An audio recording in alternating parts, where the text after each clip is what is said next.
All right, you guys, so this is part two of our video on solving log and exponential equations.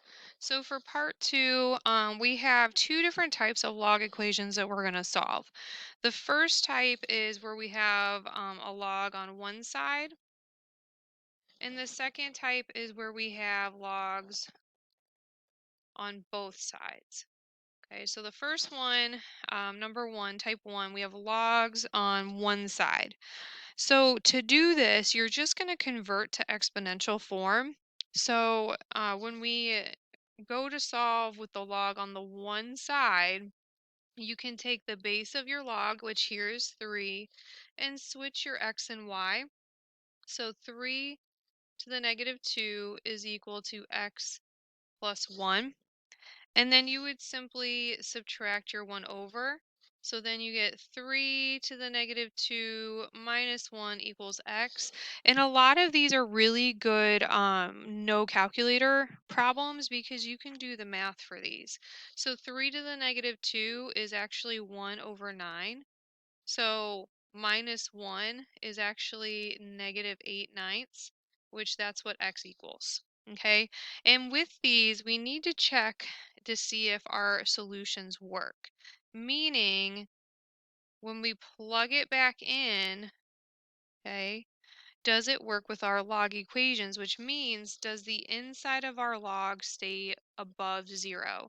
So if I plug this in and add it to 1, is this negative 8 over 9 plus 1 um, greater than 0? And if it is, so here it would be 1/9 greater than 0, which is true, then you're okay. So this answer, x equals negative 8 over 9, is okay. All right, because normally you cannot have anything 0 or below inside the log. So if this negative was in here and it stayed negative, then it would be no solution. So we'll see problems like this as we keep going. So the second one we're going to do, number two. So we have 3 times log base 5 of x squared plus 9 minus 6. So we need to get the log by itself. If it's not already by itself, this whole thing right here, because it's all together, has to be alone. So the first thing that we're going to do is we're going to move the 6. Okay, so now we have 3 log base 5 of x squared plus 9 is equal to 6. And then the next thing we're going to do is divide by 3. So now our log and what's inside it should be by itself. Okay, 6 divided by 3 is 2. And now we can convert into exponential form. So 5 squared equals x squared plus 9. So 5 squared is 25. Minus 9, we have 16 is equal to x squared. Well, now we just take the square root. And so x here equals plus or minus 4, because negative 4 squared also gives us 16. We need to, again, make sure that this solution we found works inside here. And because it's x squared, the negative 4 squared will end up being positive, so we're okay. So both of these are solutions. But we always need to be checking when we have negative numbers to make sure, even some of our positive numbers we should be checking, because if we have subtraction in there, it could really mess us up. So then for number 3, we have natural log x plus 2 minus natural log 2x minus 1 equals 0. So now we have 2 logs on one side. We really need just 1 on one side. So we're not going to take this and move it over here. We're not going to do that. We're going to use our condensing properties to pull this into one log. So remember, with your condensing properties, we said check for exponents first. So we don't have any coefficients out front, so we're not going to do that. And then you're going to check for addition and subtraction. Well, we have subtraction, which means we have division. So the natural log of x plus 2 all over 2x minus 1 is now equal to 0. So now to put this in exponential form, we know that the inverse of natural log is e. We're going to switch what's with the log with the other side. So e to the 0 is equal to x plus 2 over 2x minus 1. And so when we do that, anything raised to the 0 here, so e to the 0, is actually 1. Okay, so now we can say we have 1 over 1. We can cross multiply in this same step so we can solve for x. Okay, so what we really have here, like I said, we crossed out the e and we ended up with 1.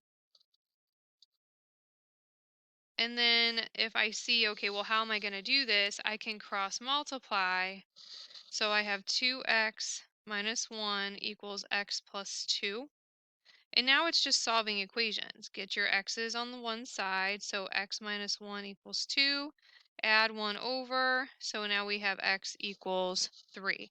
So looking at our equation, if we plugged in 3 for x up in the first one and 3 for x in the second one, we should end up with positive numbers on the inside. So this x plus 3 is fine. But we should always be looking and always be checking. So then type 2, okay, taking a look at number 4, the same rule applies that if you have logs on both sides, the log itself needs to be alone. So the only thing that should be on the left side is log and then whatever it's the log of. And then the only thing on the right side should be the log and whatever you have the log of. The other thing, so I'm going to put alone, and then same base is the other thing that we're going to take a look at. These have to be the same base or this does not work. Okay? If they're not the same base, you can't do it. Okay? So for number 4, we have logs on both sides. Okay? We have logs on both sides. And it looks like they are both the same and they are alone. Okay, so I'm trying to erase so you can see everything. So they are alone and they have the same base, this little 8 down here. So what this means, we have a shortcut that if you have a log that it's the same equal to another log that's the same, you can drop the log and just set what's being taken the log of, you can set those equal to each other. Okay, so if you move your stuff around, so move your x values, so now you have 3 negative 16x. Oh, that's a 3. And then you would divide over. So now we have x equals to negative 3 over 16. We need to double check still to see if this works in both parts of our function. So you should be able to tell me if inside the x plus 3, if that's positive, and then inside the 15, the negative 15x, if that would be positive. So the negative 15x would be positive because negative times negative gives you a positive number. So it doesn't matter what the number is as long as it's positive. It's this x plus 3 that I'm worried about. So if I need to do the math for it and I don't have a calculator, which is very possible, negative 3 over 16, if you're converting to same denominators, okay, 3 times 16 is 48. It does look like that we would end up with a positive number here because negative 3 plus 48 gives us 45. Okay, so they both check out, so this answer does work. Okay, you should always be checking. So then number 5, we have a lot of natural logs going on in number 5. We have the natural log of x squared equals the natural log of x plus natural log of 2. So you can still use your combining properties to simplify because you really need a natural log equal to a natural log, whatever that is. You can't have multiple. So we're going to use our combining properties. Do we have any exponents to move? It doesn't look like it. Do we have addition or subtraction? Well, it looks like we have addition, which means I have multiplication on the right side. So natural log of x squared is equal to the natural log of 2 times x. So now, because I have the same log base equal to the same log base, I can drop the ln's and I end up with x squared equals 2x. So again, quadratic, which means factoring. Okay, you guys have to be able to see this without my guidance. So you're going to move that negative 2x over. So we have x squared minus 2x equals 0. And then you're going to factor. We have a GCF of x. So you're left with x minus 2. So we have x equals 0 and 2. So we need, again, to check to make sure both answers work in every single part of our original equation. So when I plug in 0, does it work? And when I plug in 2, do I have numbers that will work? Okay. So the big thing you should notice from the properties that you should memorize is that you can't have the natural log of 0. Okay, we did this earlier. So if you have the natural log of 0 right up here, you get an error. Okay, so if you don't know that, there's many reasons why you do need to know that. So x can't equal 0. The only solution here is x equals 2. Okay, so taking a look at number 6. Okay, taking a look at number 6. So we have a lot of stuff going on here, and we need to make sure that we're simplifying enough so we have a log equal to a log so we can drop and solve. So remember, if you can do your combining properties, do you have any exponents that you can move? Here we actually do. We have a negative in front of this log, okay, and we have, so this negative 1, because it is a negative 1 here, needs to go up in that exponent. And we also have this 1/3 up here that also needs to go up in this exponent. So again, in order to solve, we need to have one log, so we need to condense. So log base 3 of 16 to the negative 1 plus log base 3 of 64 to the 1/3. And then the next thing we always ask ourselves, do we have addition or subtraction?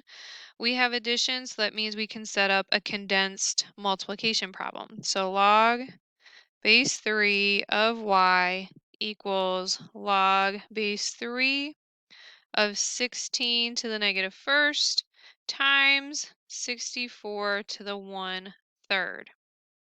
Okay, so now we have some simplifying we can do, but I want to wait till we drop the base. Since now we have the log equal to the log and it's the same base, we can cancel out the logs.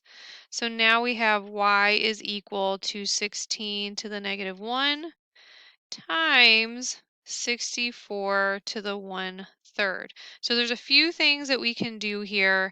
I would like to practice converting into different bases, but there are other ways to solve this. For example, 64 to the 1/3, that's really the cube root of 64, and the cube root of 64 is 4. Okay, but if I'm looking at converting bases, I know 16 and 64, being that they're both evens, you could convert it to base 2, but they also have factors of 4 that they can multiply. So either one is fine. We're going to choose base 4 simply because I think it'll be easier, but you can do it in base 2 and still get the same answer. So maybe I'll show you that as well. So 16 to the negative 1, if I'm converting to base 4, 16 is really 4 squared, and then you have the negative 1. And then 64 is really 4 to the third, because I just told you that the cube root of 64 is 4.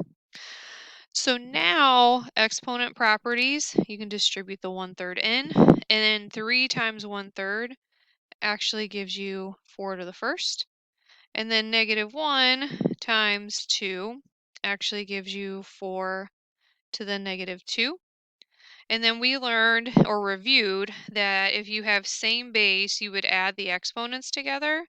So here we can say that -2 plus 1 gives us 4 to the -1, which equals 1 over 4.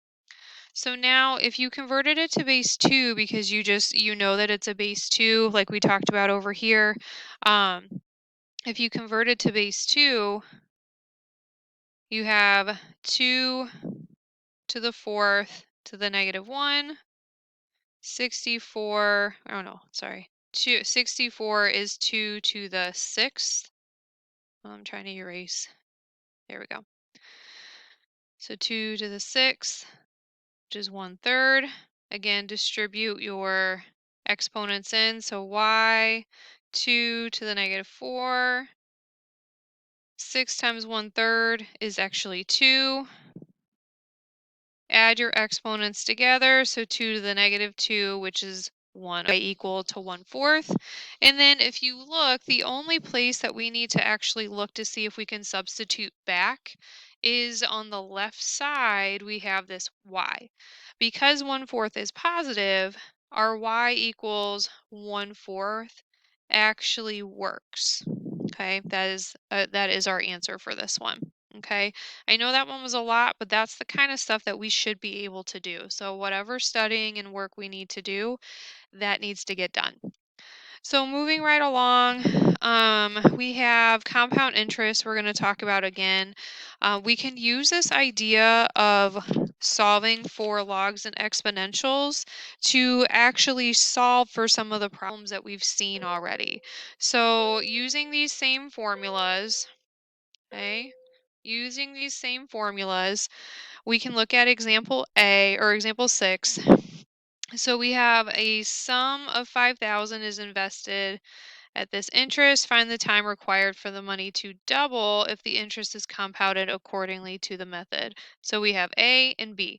So we don't have a ton of information in here, but we do have some new kind of wording if the money is doubled. Okay, it says find the time required. Okay, so we're finding time t here. So given the principle and given enough information to figure out what n and r, p, and a are, we should be able to solve for t. So for the first one, semi-annually, that means our n is equal to 2.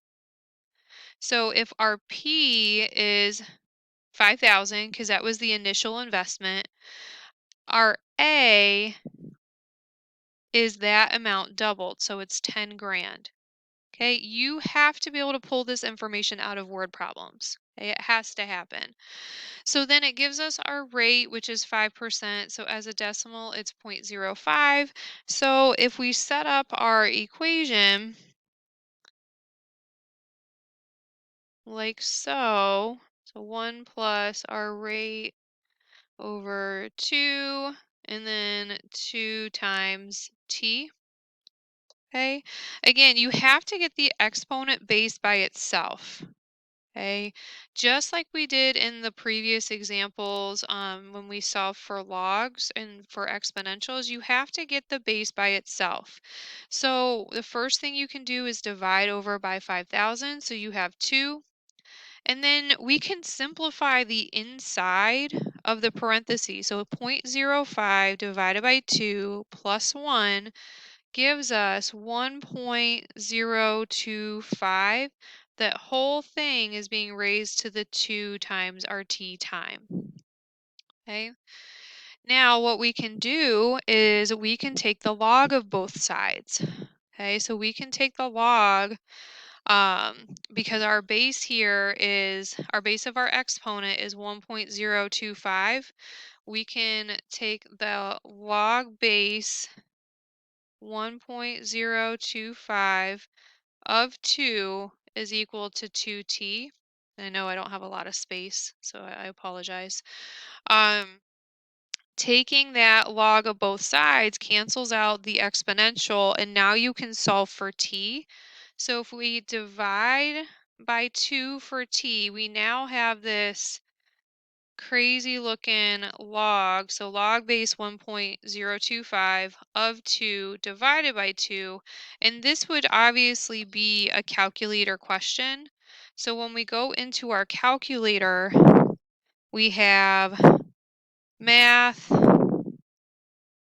log base, oops, let's quit. There we go. Math, log base 1.025 of 2 divided by 2. So 14.035. So it's asking for time. So 14.04 we'll say. So the years, it would take just over 14 years for this investment to double at, that rate compounded semi-annually. So we can do this same process for continuously. So I'm going to scroll over here. So continuously is the same process. So 10,000, which is our doubled amount, 5,000 is our principal. Continuously, we're using E raised to our rate times time. Again, you can divide over, so it's really 2 equals E 0.05t up here. You can take the natural log of both sides, so you can cancel your exponential base. So now we have the natural log of 2 is equal to 0.05t. If you divide by that decimal, we have the natural log of 2 all being divided by 0.05. So if it was compounded continuously, you'd have natural log of 2 divided by 0.05. So in approximately 13.86 years, your investment here would double. Okay. And I know this video is getting a little long, so I do apologize. I do want you to try example 7 on your own. I'm going to leave example 6 up here so you can see it. I want you to do 7 on your own. We'll finish the video with 8, and then we'll do some practice problems. Okay, so do 7 on your own. All right, so for number 7, we have the equation we can set up is 4,000 equals 1,000 times e raised to the 0.04t. So 0.04 is our rate, 1,000 is our principal. The amount it's growing to is 4,000. We're trying to find t. So if you read the problem carefully, it says find the time required. It tells you what to look for. So you need to make sure you're looking at those words. So when you divide over to get the base by itself, you have 4 equals e raised to the 0.04t. Raise both sides to the natural log. So then you have natural log of 4 equals 0.04t. So it brings down that exponent. And then solve for t, which gives you approximately 34.66 years. So um, for this last example, number 8, and trying to bring a little bit of chemistry into here, the hydrogen ion concentration of water was measured to be the hydrogen, um, that's the hydrogen ion representation, equals 1 times 10 to the negative 7. So find the pH and classify the water as acidic or basic. So if you look, it says, what's the formula for pH? Well, pH is equal to the negative log of your hydrogen concentration. So if we take our pH, which is given to us, okay, our pH or not our pH, our hydrogen concentration that's given to us is the negative log base 10 of 1 times 10 to the negative 7. So this number here is a base 10 because it's scientific notation. So our pH here is actually um, it's not going to include this log once we simplify. So if this log is base 10 and we know that the inside is base 10, these actually can cancel and you're left with the negative of whatever that exponent is, -7. So here our pH is actually 7. All right. And so it says in our little bubble that the pH greater than 7 is basic. So greater than 7 is basic. Um, so this is actually right in between. This would be a neutral. That's why water is so good. It's not acidic, it's not basic, it's neutral. But that's how chemistry can kind of relate with the logs. Okay, so again, I apologize the video is a little long. If you have questions, please let me know.